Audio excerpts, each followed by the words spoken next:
Selamat pagi bagi kita semua. Hari ini kita jumpa kembali dalam rangka ujian skripsi atas nama Ranca Sinaga.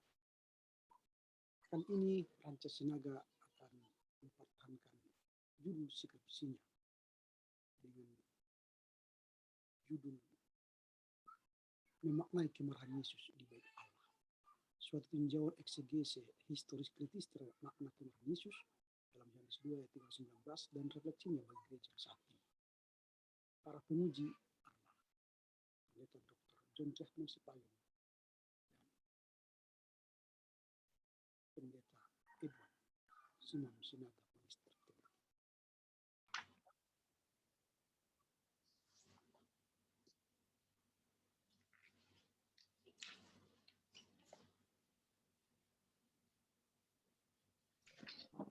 Ya, selamat pagi.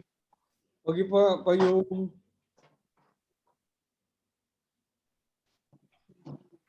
Kami tadi di ruang lain bicara tentang jemaat yang hot. Jadi Jemaat yang hot atau jemaatnya si hot? bukan jemaat yang suam-suam kuku. Padahal dia butuhkan jemaat yang hot kan gitu. Yang mendidih ya. Oke, silakan moderator.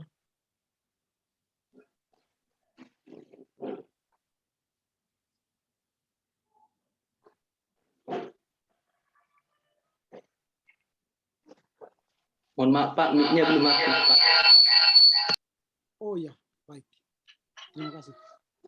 Baiklah Bapak dosen penguji, di hadapan kita telah ada kita Rances Sinaga yang akan mempertahankan judul skripsinya dan isinya yang berjudul Memaknai Kemarahan Yesus di Bait Allah. Suatu tinjauan eksegese historis kritis terhadap makna kemarahan Yesus dalam Yohanes 2 ayat 13-19 dan refleksinya bagi gereja saat ini. Dosen pembimbing utama adalah Dr. Jodiaman Pranginangin dan saya sendiri. Karena itu untuk memulai proses pengujian ini, mari kita berdoa.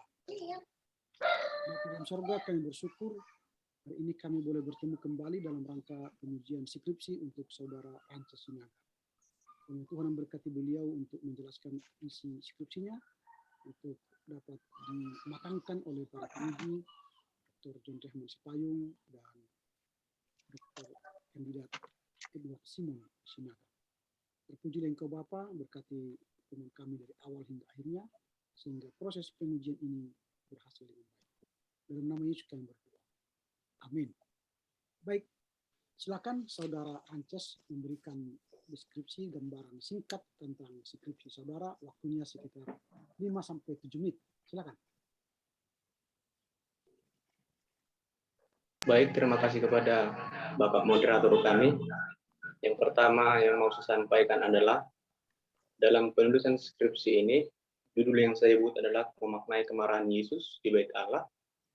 Dan alasan ataupun dasar yang membuat penulis untuk menulis ini, yang pertama terlihat dari sudah banyaknya para teolog-teolog bahkan ilmuwan yang meneliti mengenai kemurahan Allah, kebaikan Allah, kasih Allah dan segalanya, namun sangat minim yang membahas mengenai kemarahan Yesus ataupun murka Allah. Sehingga ini menarik perhatian penulis untuk meneliti lebih dalam. Jadi timbulnya judul yang dibuat oleh penulis dilatar belakangi juga dari beberapa masalah. Yang pertama, ketika seseorang membaca perikop Yohanes 2 ayat 13-19 ini, pembaca dibawa kepada pemikiran yang memandang bahwa Yesus menunjukkan sikap marah di Bait Allah. Namun, di dalam penyampaian narasi Yohanes 2 ayat 13-19 ini, tidak ada pemakaian kata marah di dalam ayat tersebut. Namun, mengapa penulis membuat kata marah di sini? Yang pertama adalah, itu terlihat ketika Yesus membuat cemeti ataupun cambuk untuk mengusir orang. Yang kedua adalah ketika Yesus mengusir semua orang yang berjualan di Bait Allah. Dan yang ketiga adalah ketika Yesus membalikkan meja penukar uang.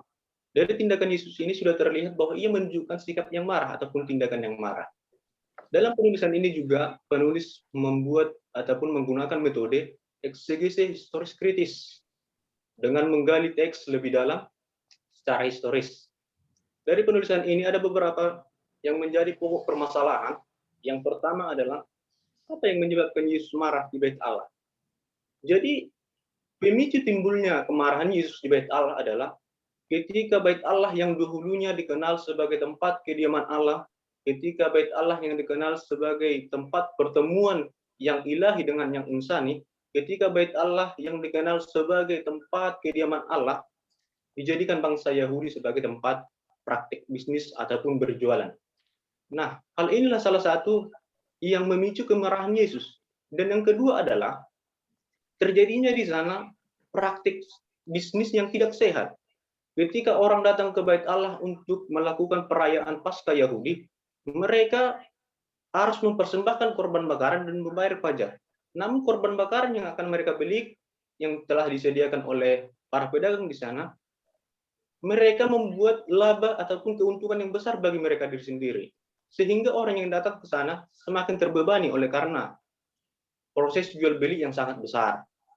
Yang ketiga adalah adanya pemahaman ataupun pemikiran bahkan pendapat orang-orang yang membaca bahwa Yesus di sini untuk datang dan marah di Bait Allah untuk mengubah pola peribadahan bangsa Yahudi pada saat itu.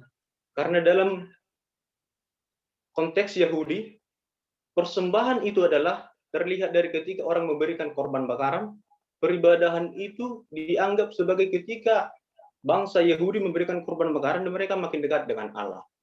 Namun Yesus datang untuk mengubah itu karena korban persembahan yang terakhir adalah Yesus sendiri. Dan menjadi sebenarnya apa makna dari kemarahan Yesus di Bait Allah? Yang pertama adalah yang boleh kita lihat, Yesus datang untuk menguduskan kembali Bait Allah. Karena sudah dikotori, sudah dinajiskan oleh bangsa Yahudi dengan membuatnya sebagai tempat berdagang, maka Bait Allah itu menjadi najis. Oleh karena itu Yesus datang untuk menguduskan kembali bait itu seperti yang dinubuatkan oleh Maliaki 3 ayat 1 sampai 3 yang mengatakan Tuhan yang kamu cari akan datang ke baitnya untuk mentahirkan orang Lewi dan untuk mentahirkan orang Lewi seperti perak dan emas. Jadi kedatangan Yesus bukan hanya untuk menguduskan kembali bait Allah, namun juga menguduskan manusia yang ada di sana, yaitu bangsa Yahudi.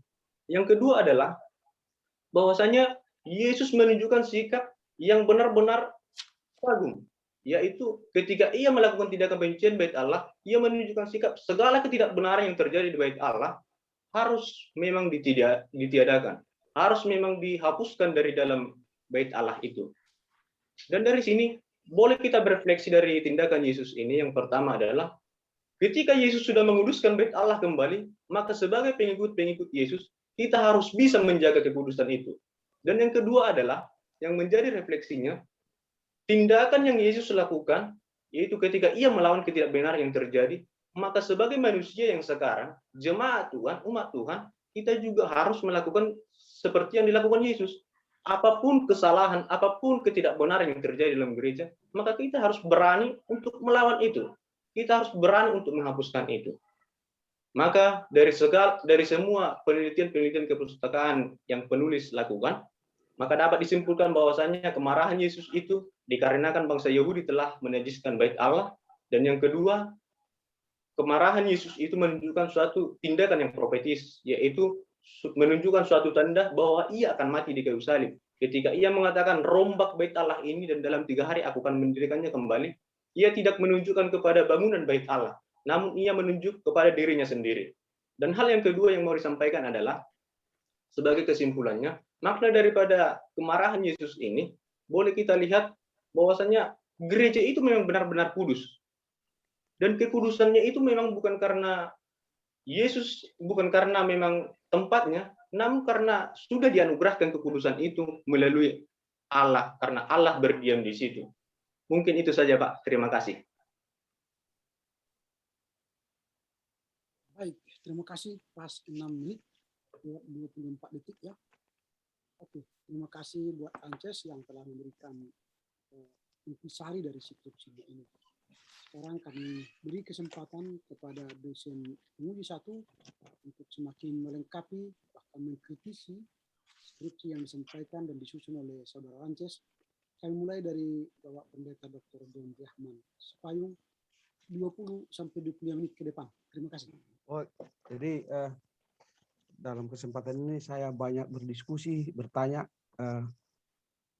melihat kau paham atau belum, menguasai atau belum tentang skripsimu ini.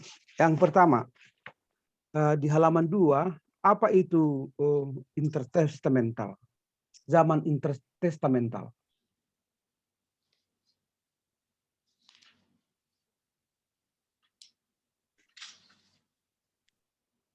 Bisa kau dengar?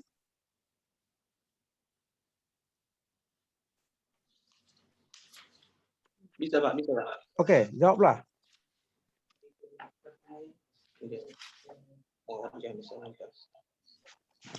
Apa itu zaman intertestamental?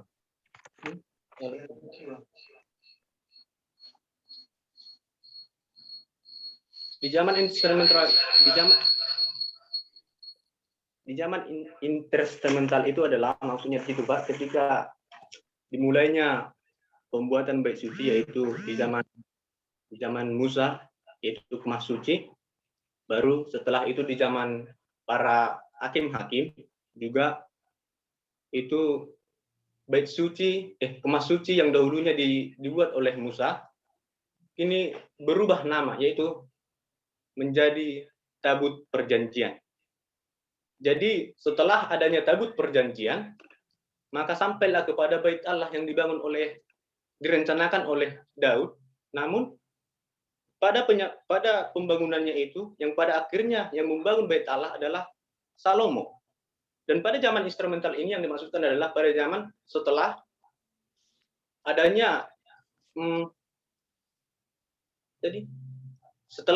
zaman kemas suci, baru adanya tabut perjanjian. Dan dalam tabut perjanjian inilah yang disebut dengan di zaman instrumental, Pak. Dan di sini perubahan zaman instrumental ini mengarah ke zaman Salomo yang membangun bait Allah, sehingga adanya pembangunan yang dibuat oleh Salomo di situ untuk membangun bait Allah dengan megah, dengan seluruh kemegahannya, maka bait Allah itu tercermin kepada bisa dipandang dari beberapa sudut pandang. Ada 5 katanya itu dari negara lain. Maka dengan kemegahannya Yerusalem itu dipandang sebagai tempat pusat ibadah bangsa Yahudi pada saat itu, Pak. Jadi saudara Rankes, zaman intertestamental itu disebut juga zaman intertestamental period. Jadi zaman itu adalah antara 200 tahun sebelum Masehi dan 200 tahun setelah Masehi. Jadi zaman di situ para nabi vakum, tidak ada bersuara menyampaikan, tapi tulisan-tulisan berkembang. Nah, jadi kalau kau kaitkan dengan bait Allah, tentu nanti itu dipertegas. Kalau kau sebut zaman intertestamental, itu adalah zaman masa 200 sebelum Masehi dan 200 setelah Masehi. Jadi pemahaman itu kamu harus kombinasikan. Iya Pak, ya Pak. Dan di situ tidak muncul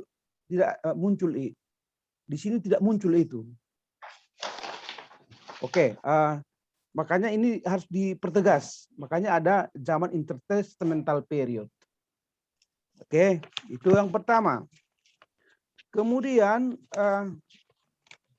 saya mau tanya dulu, apa kata kemarahan di dalam bahasa Yunani? Baik Pak, terima kasih untuk pertanyaannya. Dalam penulisan ini, penulis membuat kata marah yang di dalam bahasa Yunaninya ada 2 suku kata ataupun 2 kata yang dipakai untuk menjelaskan marah. Yang pertama itu adalah orge, yang artinya marah, dan sifat ataupun esensinya itu adalah kemarahan yang membludak ataupun kemarahan yang besar, namun sifatnya hanya sementara. Dan yang kedua adalah kemarahan yang tumos, yang artinya di situ juga marah. Dan sifatnya ini dengan esensinya adalah kemarahan yang timbul karena adanya amarah, adanya balas dendam, adanya sakit hati, dan ini berkelanjutan kemarahannya, Pak. Sepertinya ketika orang marah, dia nggak langsung memaafkan, tetapi dia juga di hari-hari selanjutnya, di waktu-waktu selanjutnya, dia juga marah. Itu, Pak. Terima Kau kasih. sebutkan di halaman 5 ada 2 kata marah. Yang pertama itu tadi orge, dan yang kedua, kata kedua berarti marah adalah paragismis. Apa itu? Itu sakit hati, Pak. Mengarah kepada sakit hatinya, Pak. Apa kata apa itu? Itu artinya paragismis itu, Pak, kayak didasarkan karena sakit hati. Lebih kepada penjabarannya, Pak. Kata apa itu? Paragismis ini, Pak. Ya.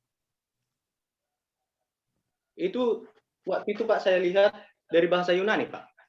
Nggak ada kayak gitu bahasa Yunani.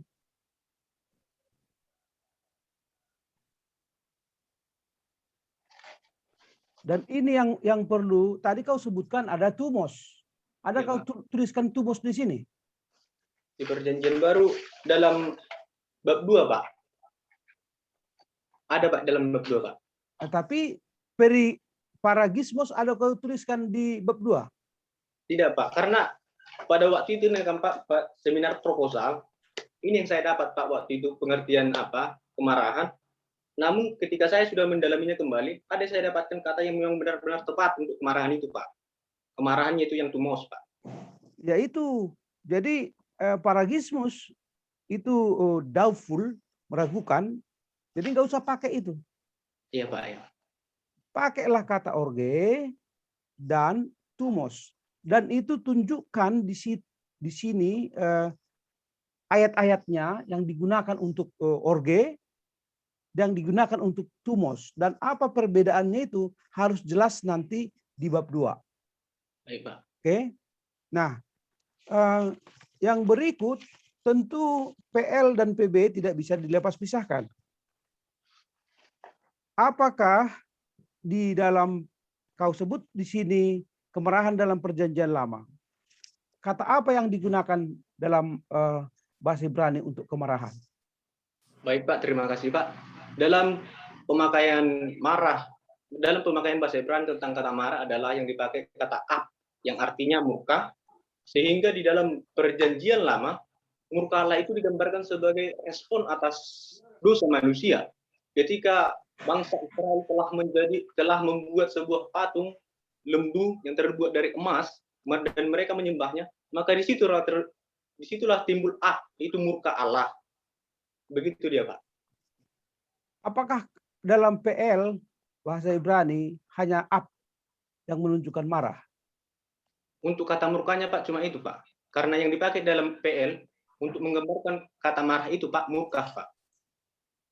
Pertanyaan saya, apakah kata ab saja menunjukkan murka atau marah? Yang saya temukan cuma itu, Pak. Nah, itu. Perlu kau cari kata-kata sinonim dalam perjanjian lama itu. Apa itu ab? Apa itu marah? Bukan hanya satu. Bukan hanya satu. Ada kema. Baca nanti Hosea 7 ayat 5. Yesel 3 ayat 14. Ada abar, to be angry. Baik marah kepada Allah, baik marah kepada manusia. Bilangan 23 ayat 8. Jadi jangan menggebu-gebu hanya satu. Ini kau sebutkan hanya satu. No, that's unvalid. Tidak valid itu. Nah, dan perlu kamu bedakan nanti mana, apakah marah ini bisa juga marah kepada Allah atau marah kepada manusia? Yang mana dari tiga kata itu? Kalau di dalam bahasa Yunani tadi ada 2 kan, di dalam bahasa Ibrani ada 3 gitu. Nah, perlu juga kau tetapkan nanti kalau di dalam Septuaginta, tahu kau apa itu Septuaginta? Kenapa, Kitab Pak? Septuaginta. Kitab Septuaginta. Iya, Pak. Iya, Pak. Tahu. Kita dulu, Pak. Apa? Kitab yang apa? lebih Kitab lebih yang dahulu. Apa maksudmu kitab yang lebih dahulu? Septuaginta itu kayak ibaratnya Pak, penjelasan kan kalau kita mengerjakan kitab 100 Pak, ada itu yang namanya Septuaginta, kitab Septuaginta itu landasan Pak. Kita mengarah ke sana Pak. Kalau memperbandingkan. Kalau bahasanya si Magodang Edward, mau masih di belaut. Kalau bagas lauti seni bana. Masa itu pun nggak tahu kau kitab Septuaginta. Tidak lulus pembimbing PB.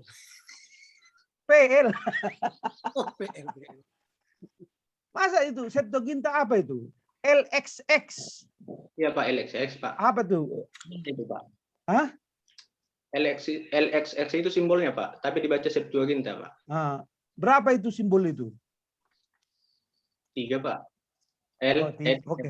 Oke, benar 3, tapi mencerminkan angka berapa itu?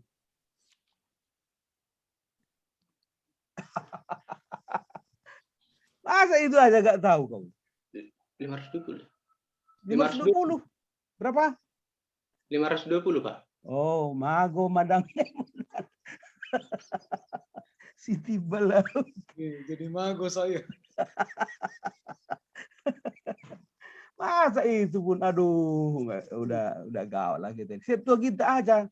Septuaginta adalah kitab bahasa Ibrani yang diterjemahkan oleh 70 orang pakar Alkitab orang Yahudi, diterjemahkan dalam bahasa Yunani. Dan itulah yang disebut dengan kitab Septuaginta. Ini kau sebut yang terdahulu. Ini yang angka 500. Aduh, salah besar itu. Nah, kalau di dalam kitab Septuaginta itu kata orge, apa digunakan? Apa digunakan? Apakah menggunakan kata ap itu orge, atau dari kata abar, atau kata yang lain tadi hema.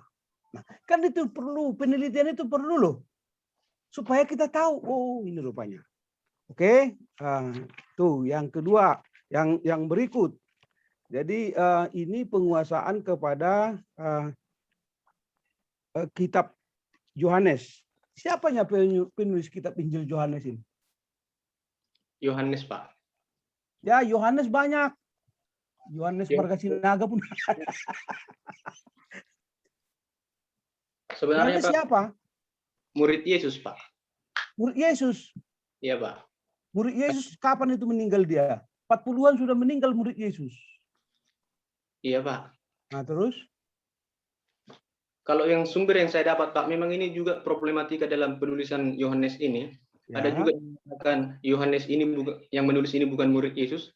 Tetapi yang saya lihat Pak, ketika penulisan Yohanes ini, sumber-sumber yang ia dapat ataupun dalam secara khusus teks ini, dia yang menyaksikan sendiri kejadian itu, maka dia yang menuliskan Pak. Ya, jadi kan ada istilah yang terkasih dalam Injil Yohanes. Ada 3 murid yang terkasih dan yang lebih dekat yaitu mengarah kepada Yohanes Pak. Mengarah kepada Yohanes murid Yesus Pak. Oh, begitu. Ada berapa orang yang bernama Yohanes di dalam kitab Perjanjian Baru?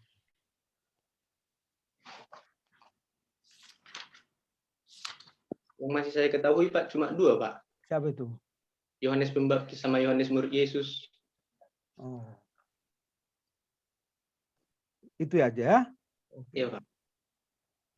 Di dalam Perjanjian Baru ada 4 loh.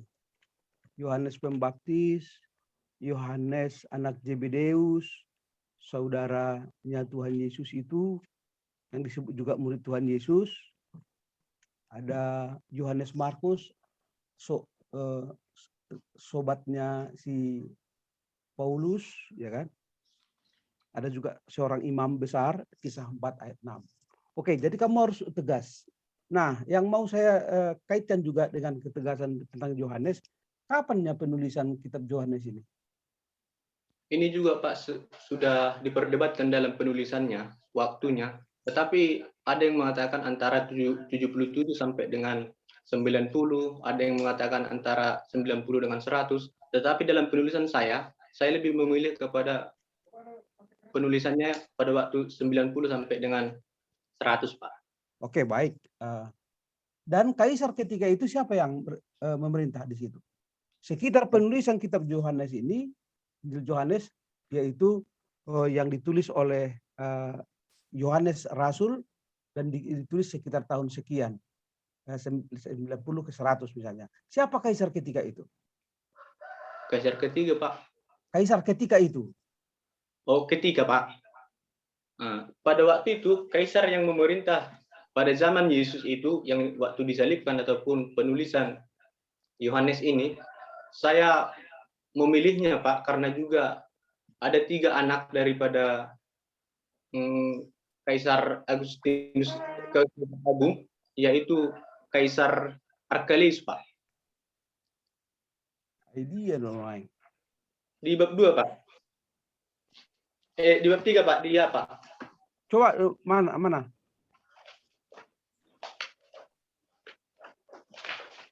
Kalau itu nggak dapat, keadaan politik nggak benar.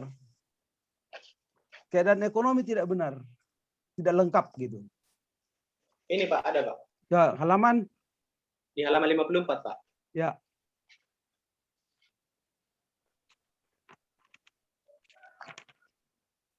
Apa kau sebutkan di situ?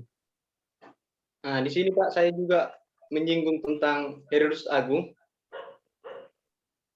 yang memerintah pada zaman Yesus itu juga, yang ketika kelahiran Yesus itu adalah Herodes Agung. Namun setelah Yesus lahir, yaitu anaknya yang meneruskan pemerintahannya. Dan pada zaman Yesus ini dan juga penulisan yang dibuat oleh Yohanes ini adalah yang memerintah pada saat itu adalah Archelaus, anak daripada Herodes Agung. Namun Archelaus ini tidak sebaik dari ayahnya. Dia malahan diberhentikan daripada kekaisarannya, Pak.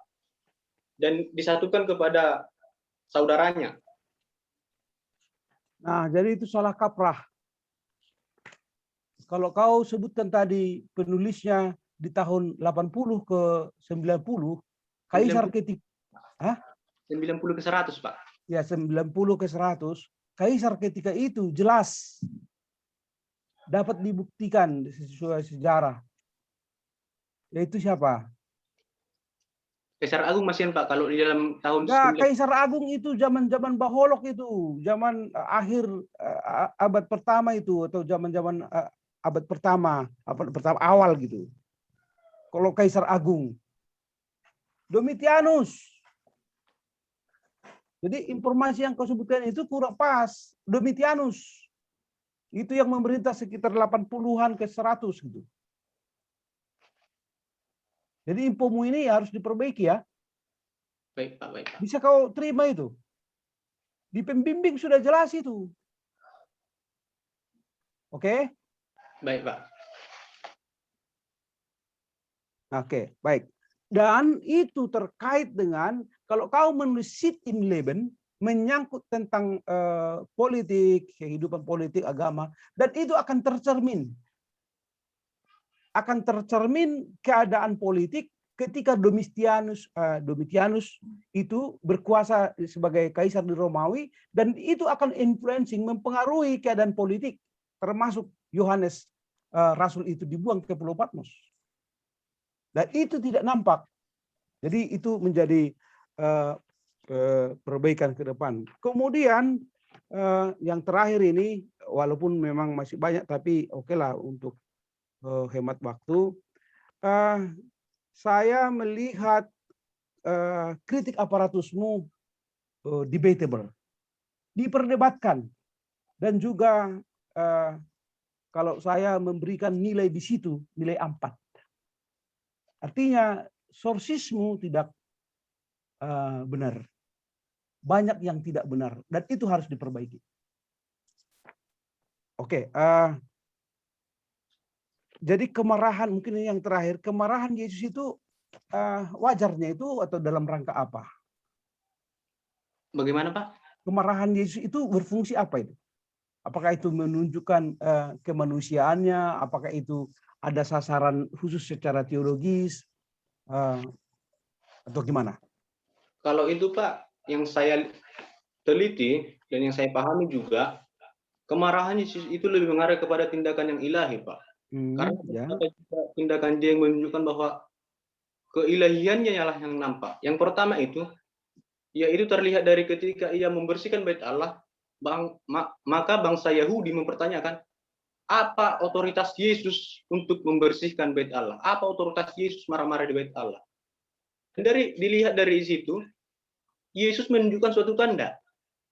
Namun tanda itu gagal dipahami oleh bangsa Yahudi pada saat itu. Yesus mengatakan, rombak bait Allah ini dan dalam 3 hari aku akan mendirikannya kembali. Dan dalam kata bahasa aslinya adalah, kata rombak yang dipakai di sini adalah hancurkan. Jadi penulis menganalisa kata ini dengan hancurkan ini, menggambarkan tubuhnya yang akan disiksa, yang akan dipukul, yang akan disalibkan. Dan dia akan mati, lalu bangkit pada hari yang ketiga. Seperti itu dia, Pak. Oke, ada di sini supaya perbaikan, supaya lebih bagus nanti tulisanmu ini. Kau membandingkan Yohanes dengan sinoptik, Matius, Markus, Lukas. Apa urgensinya di situ? Apa urgensinya kau tuliskan itu? Ini juga saya tidak bisa memutuskan ini, Pak. Cuman Halaman 41. Hubungan Injil Yohanes dengan Injil Matius, Markus, dan Lukas. Gak ada urgensinya itu. Ada hubungan memang, ada hubungan tidak sama dan ada sama. Tapi apa kaitannya itu? Itu saya buat kaitannya, Pak, karena seperti ini. Adanya pemahaman bahwasanya pembersihan bait Allah itu ada 2. Karena pemberitaan yang disampaikan oleh Injil Sinoptik dengan Injil Yohanes, adanya perbedaan kata-kata yang dipakai, Pak. Yang pertama itu adalah, di dalam Markus, dikatakan di situ, membalikkan meja dan kursi pedagang merpati. Namun di dalam Yohanes tidak dikatakan seperti itu. Yohanes hanya menyampaikan bahwa Yesus menyuruh pedagang merpati untuk membawa dagangan mereka. Oke. Kalau ada kaitan ke situ, oke. Tapi sejauh ini hanya perbedaan umum-umum saja gitu.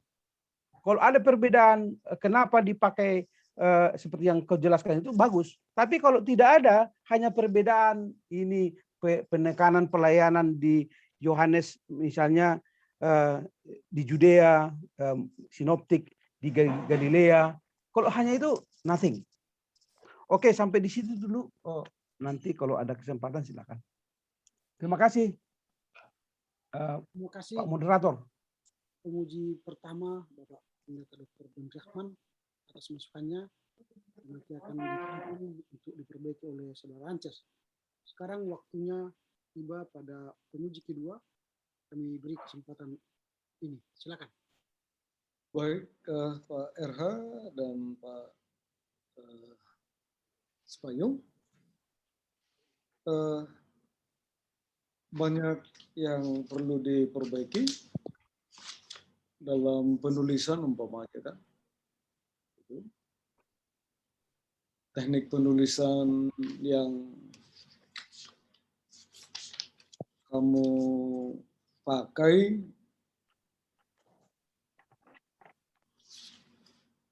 kurang konsisten aja, konsisten. Ya, abstraksi atau abstrak ya? Kalau yang kami pakai, Pak, selama bimbingan abstrak, Pak. Abstrak pakai S atau tanpa S? Pakai S, Pak. Itu sudah bahasa Indonesia yang benar.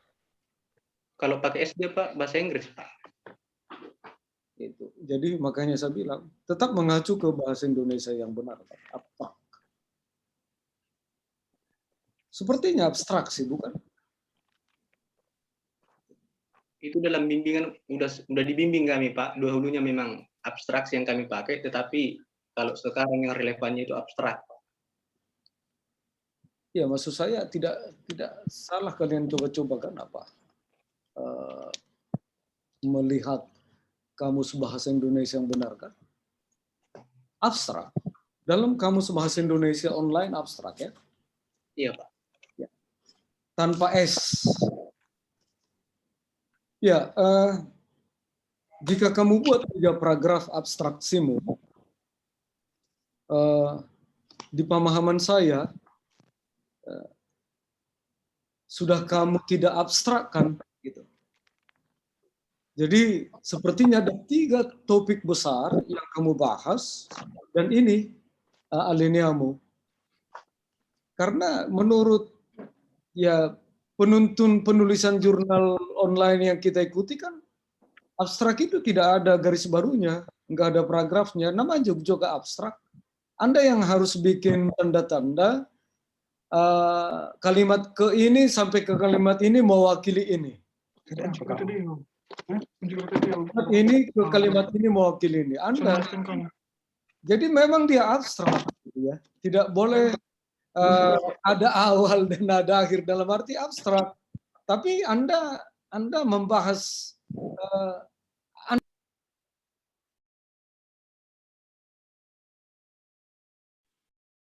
Di mute, Bang.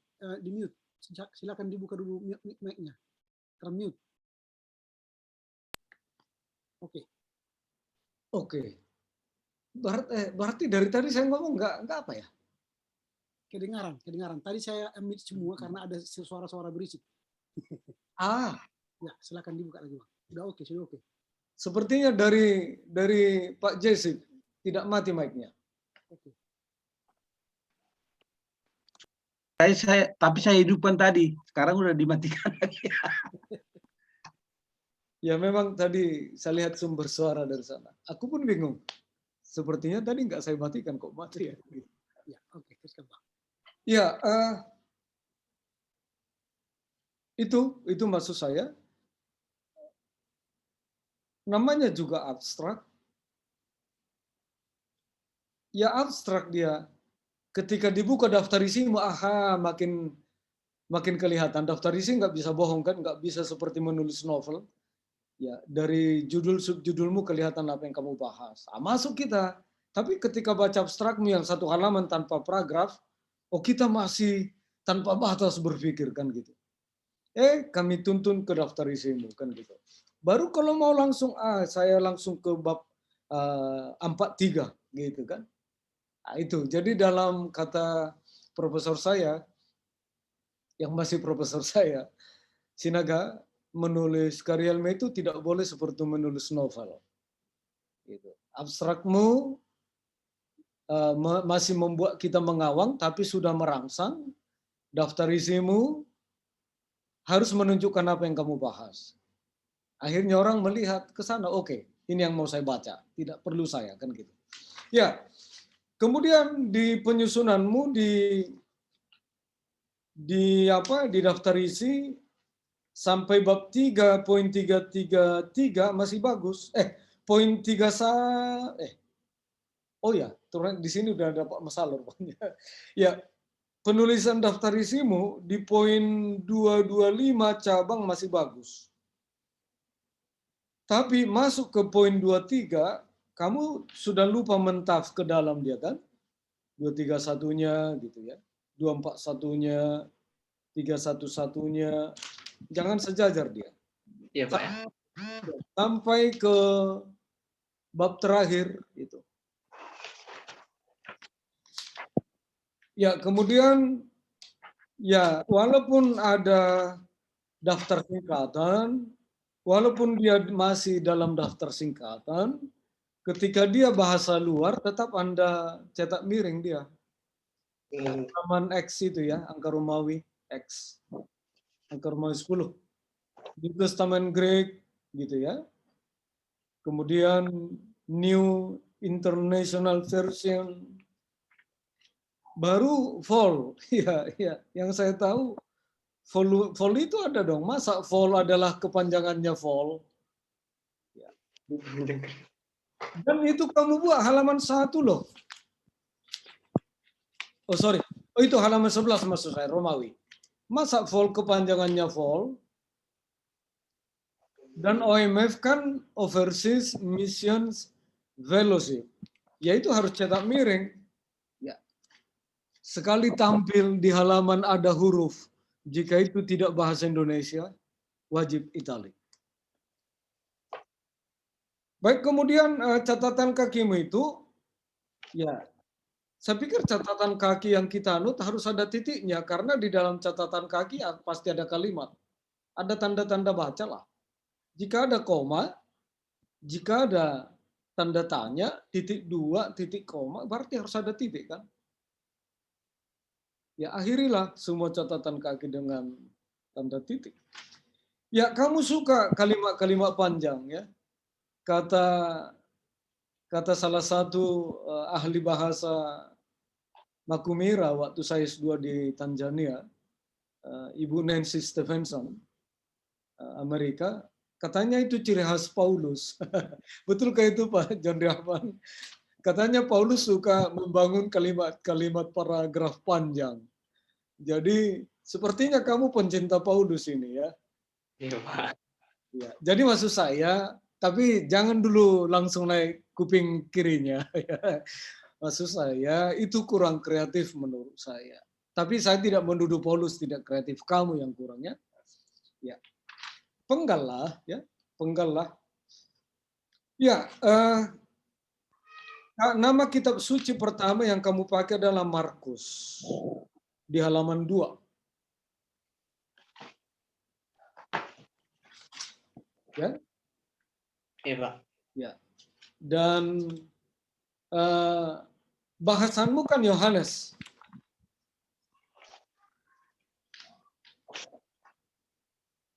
Ya kan? Iya, Pak ya. Mengapa kamu lupakan? Kata Pak Robinson Raja Guguk, kalau nembak Yohanes, Yohanesnya langsung tembak. Kalau nembak burung, jangan sayapnya, jangan ekornya, langsung dadanya, jantungnya gitu. Itu ketika kita kritik, bentuk kritik apa, kritik saya ingat betul itu. Dan saya kok terhirim ya bahasa tuanya. Tapi dia Yohanes. Tapi kok nggak muncul Yohanesnya gitu ya. Maksud saya masalah apa ini? Ini masalah perlu kamu di sini fanatik ke Yohanesnya maksud saya. Betul ada sinoptik kan? Nah, gitu. Tapi kan kita tahu ya Yohanes kan bukan sinoptik kan? Iya, Pak. Ya, tapi mengapa Markus yang kamu berikan di sini masalah metodologi aja yang saya maksud. Ya, karena sumbermu yang kamu dahulukan adalah langsung Erikson kan, Teologia Kristen volume 3 kan gitu. Gitu. Ya, itu masalah metodologi sebenarnya. Ada taktik kan? Ada taktik untuk menulis. Kata profesor saya, jangan tunggu lama-lama Sinaga. Jika kamu membahas permalim, alinea pertama itu harus tentang permalim. Jangan tunggu lama-lama gitu ya. Yang lain itu nanti perdebatan yang kamu bangun. Nah, di sana saya melihat senimu menulis seperti apa. Don't wait until the next page gitu ya. Jangan tunggu sampai halaman berikut. Ya, kemudian itu masalah teknik baru ya. Baru lihat itu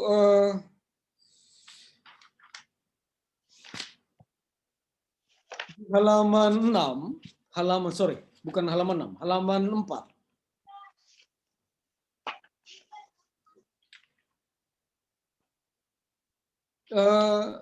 Kamu kurang disiplin pemakaian atau hukum bahasa Indonesia. Kita kan official kita kan bahasa Indonesia nih.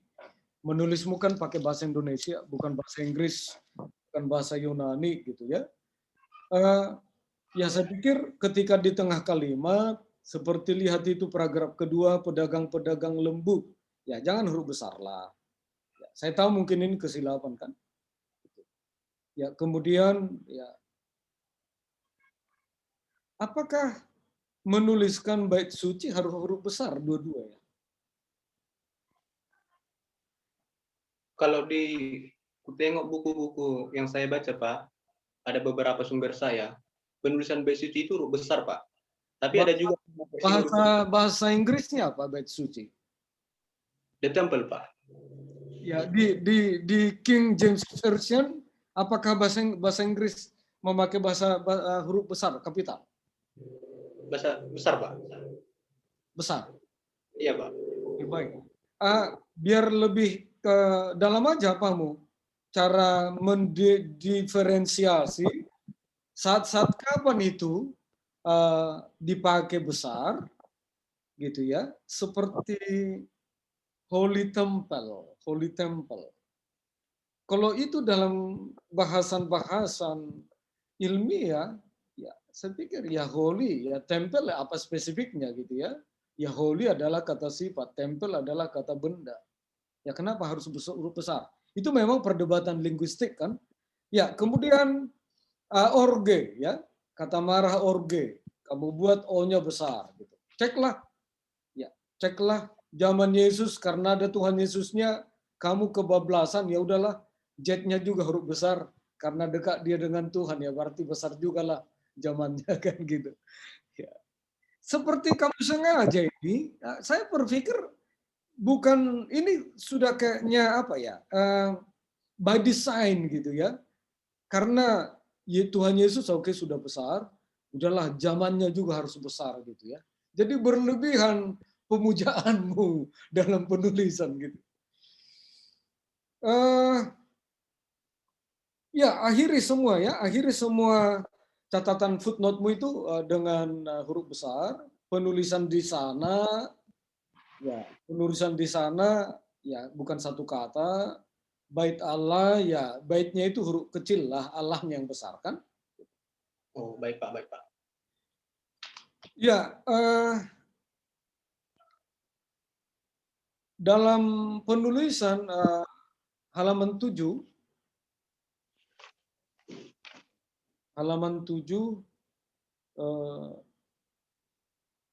setelah nomor kutip 18 di dalam Markus itu benar. Tapi saya tidak tahu sekonsisten apa kamu membangun kalimat jika kamu menyebut nats dalam kalimat. Ini yang ideal. Tapi jika kita mundur halaman 2 tadi, Markus, lihat halaman 2, ini masalah teknik aja sebenarnya. Ini ada kaitannya dengan singkatan nanti daftar singkatan. Jika dia di halaman 7, dalam kalimat, nama kitab itu tidak boleh kita singkat. Tetapi halaman 2, nama kitab wajib disingkat, tapi karena itu link dengan daftar singkatan, maka setiap singkatan yang kamu singkat, kamu panjangkan dulu, termasuk nama kitab. Dalam kurung Markus, disingkat MRK titik. Selanjutnya, kamu boleh memakai MRK untuk Markus. Jadi Matius juga pertama sekali sebut Matius, panjangkan di awal dalam kurung. Akhirnya kita tidak melihat ke daftar singkatan dulu, baru tahu apa itu yang kamu singkat. Pertama sekali muncul singkatan itu harus kamu panjangkan.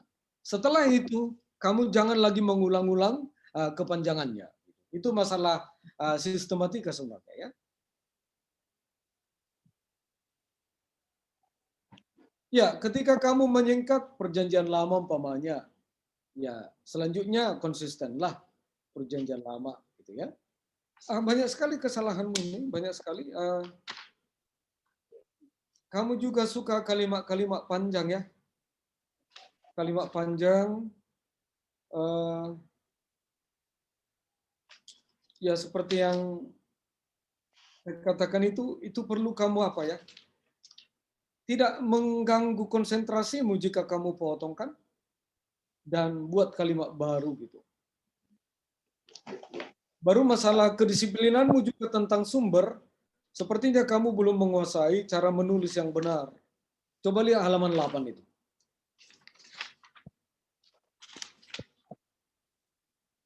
Lihat halaman 8, halaman 7 diawali dari halaman 7. Paragraf kedua, di dalam kitab perjanjian lama, paragraf terakhir. Hal inilah yang ingin penulis kaji untuk menemukan pada hakikatnya tindakan penyucian. Saya tidak menjengkali kemampuan seseorang, tapi saya ingin bertanya, purekah ini tanpa dipengaruhi sumber, sehingga kamu bisa membangun sebuah diskusi panjang, paragrafnya dari halaman 8, Terus 2 baris di atas hingga halaman 9. Bagaimana ini? Dari mana sumbernya? Apa yang mempengaruhi kamu membangun ini? Ketika saya membaca buku-buku, Pak, yang saya pahami waktu itu inilah tentang kemarahan Yesus. Dan inilah yang mau direfleksikan. Jadi ini Buku memang... mana itu? Kenapa, Pak? Buku-buku mana saja? Itu terlihat dari buku tafsiran, Pak. Di mana itu kamu letakkan buku itu informasinya? Kalau soal bukunya memang saya tidak cantumkan, Pak. Karena ini memang bahasa saya sendiri dengan kata-kata. Tidak boleh. Jadi dalam karya tulis, lihat itu ketika kalian dibimbing penulisan ilmiah online. Ini sangat bagus di gini kalimatmu. Dan sebenarnya inilah prototipe penulisan ilmiah yang sangat ideal. Akhirnya kita tidak menjiplak dan memindah-mindah dan 100 orang melakukan yang sama dan membuka buku online semua hampir sama. Sebenarnya ini yang harus kamu perjuangkan ketika membaca materi apapun, membangun diskusi apapun. Dan ini harus kamu buat sumber buku rujukannya. Ingat apa ketika kita online itu? Teknik penulisan jurnal itu. Kamu ada di sana enggak?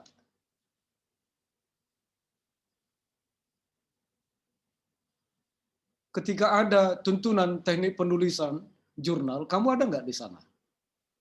Kenapa, Pak? Ketika ada bimbingan di kampus online, penulisan jurnal, kamu ikut enggak? Kalau waktu itu, Pak, pas penulisan saya berada di kampung, Pak.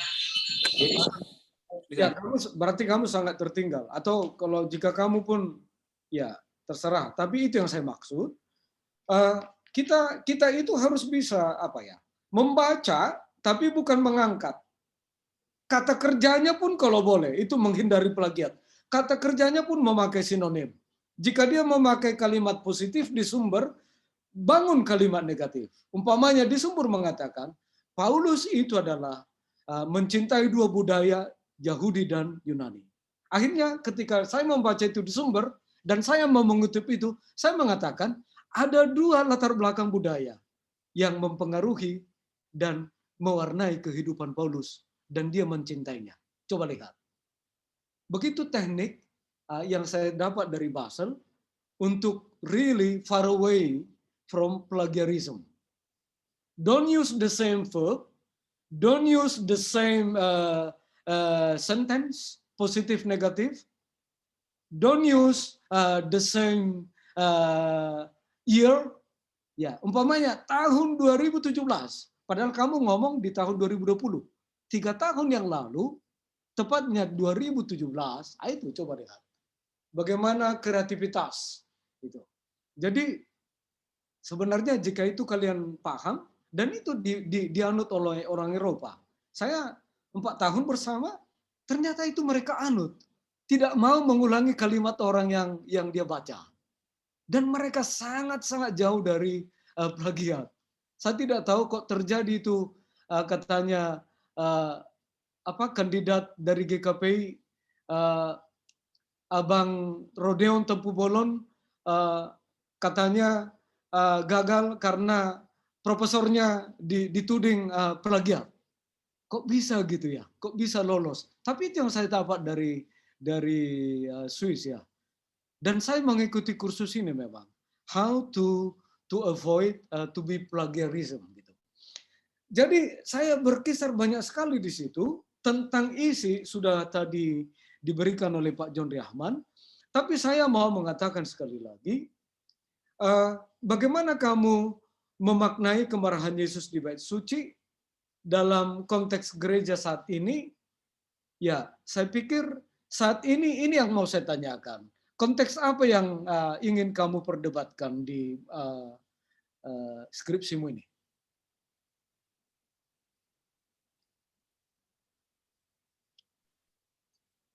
Silakan, waktu kita sebentar lagi ya. Ya, sebentar lagi, maaf, terlalu banyak sekali waktu ini berlalu. Dalam penulisan saya ini, saya lebih memilih zaman yang disebut dengan zaman postmodern. Jadi pada zaman ini, perkembangan yang terjadi, baik itu teknologi, pemikiran, dan semua perkembangan yang terjadi dalam lingkungan umat manusia, bahkan dalam gereja, saya menyangkut pautkan makna kemarahan Yesus ini lebih mengarah kepada kepelaian, Pak. Yang mau saya sampaikan di situ adalah ketika Yesus sudah membersihkan bait Allah, sudah menguduskan kembali bait Allah, maka pelayan-pelayan sekarang, baik pendeta, sintua, harus tetap menjaga kekudusan itu. Karena pada dasarnya bait Allah itu adalah tempat ibadah. Jadi apapun yang di luar daripada ibadah harus ditiadakan dari gereja, karena itu merupakan suatu penyelewengan bait Allah. Ibadah yang saya maksudkan di situ adalah adanya pengajaran, mendengar, dan mengajar. Jadi ketika tidak ada konsep seperti itu yang dilakukan di dalam gereja, itu merupakan penyelewengan bait Allah. Itu merupakan pengalihan fungsi bait Allah. Jadi di zaman sekarang yang perlu kita refleksikan dari sini juga, kita harus berani melawan ketidakbenaran yang terjadi dalam gereja, seperti yang dilakukan oleh Yesus. Ketika adanya kesalahan yang dibuat bangsa Yahudi dengan menjadikan bait Allah sebagai tempat berjualan, maka disitulah terjadi pembersihan ataupun penghapusan segala ketidakbenaran itu. Itu mungkin, Pak. Terima Oke. kasih. Terima kasih Pak Ramli. Maaf atas waktu ini. Terima kasih. Tidak apa-apa. Baik, terima kasih Bapak dosen penguji, Bapak JSIP dan PS. Kita telah mengakhiri untuk menyampaikan beberapa masukan, kritikan terhadap Rances, terhadap Rances ya. Rances nanti tidak usah lagi saya ulang lagi karena waktu kita. Nanti rekaman ini akan saya kirim ke kamu untuk bisa kau ulang-ulang, kau dengar apa yang menjadi masukan dari kedua penguji ya. Baik, terima kasih atas waktunya. Silakan berdoa untuk penutupan dari pertemuan kita ini dan ujian kita ini. Rances, silakan. Berdoa. Mari kita berdoa. Kami sungguh bersyukur Tuhan untuk kesempatan yang Kamu berikan kepada kami. Sehingga di hari ini Tuhan kami masih dapat melakukan aktivitas kami dengan baik. Engkau memberikan sukacita, napas kehidupan yang luar biasa Tuhan. Hingga di hari ini juga kami merasa berkat-Mu yang sangat luar biasa dengan mengikuti meja hijau di hari ini Tuhan, di tanggal 18 ini. Dan kiranya apapun yang kami diskusikan di sini, apapun yang telah dituliskan anak-Mu ini Tuhan, biarlah bisa menjadi refleksi ataupun yang akan dilakukan, dimaknai oleh jemaat ataupun umat masa kini. Buat Bapak dosen kami Tuhan, kami juga menyerahkan mereka ke dalam tangan-Mu, biarlah Engkau yang selalu menuntun Tuhan, Kau memberikan hati yang sabar, Roh Kudus-Mu selalu hadir dalam hati dan pikiran Tuhan, agar mereka selalu sabar dalam membimbing mengajari para mahasiswanya. Apapun yang kami kerjakan satu hari ini Tuhan, kami yakin percaya Engkau akan menuntun, Engkau akan mengajari kami, membawa kami ke dalam kedamaian. Kami serahkan aktivitas kami Tuhan, dalam Kristus Yesus kami berdoa. Amin. Oke, terima Halo, kasih. Pak Horas Ramli. semua ya. Halo, Pak Ramli. Ya. Kita perlu membantu mahasiswa kita ini. Mungkin Pak Sinaga dia masuk ke jam 11. Pak Ramli saya lihat di roster tidak ada dan juga saya pun tidak ada. Saya masuk. Ya, Saya masuk. Masuk juga? Ya. Oke. Oke, kalau begitu. Karena yang tadi kan saya sudah sampaikan bahwa ada lagi yang mau saya jelaskan dan itu sangat penting, tapi waktu nggak ada. Tapi terserah. Mungkin nanti bisa di Rances telepon Pak JSIP nanti apa yang mau diperbaiki lagi ya. Mohon maaf Pak, suaranya kurang apa Pak? Kurang jelas Pak. Tolong nanti kamu menghubungi Pak JSIP untuk menanyakan perbaikan lanjutan. Mengerti ya? Iya Pak, iya Pak. Oke. Oke. Dengan demikian berakhirlah pertemuan kita ya. Oke, yuk. Yo, Horas.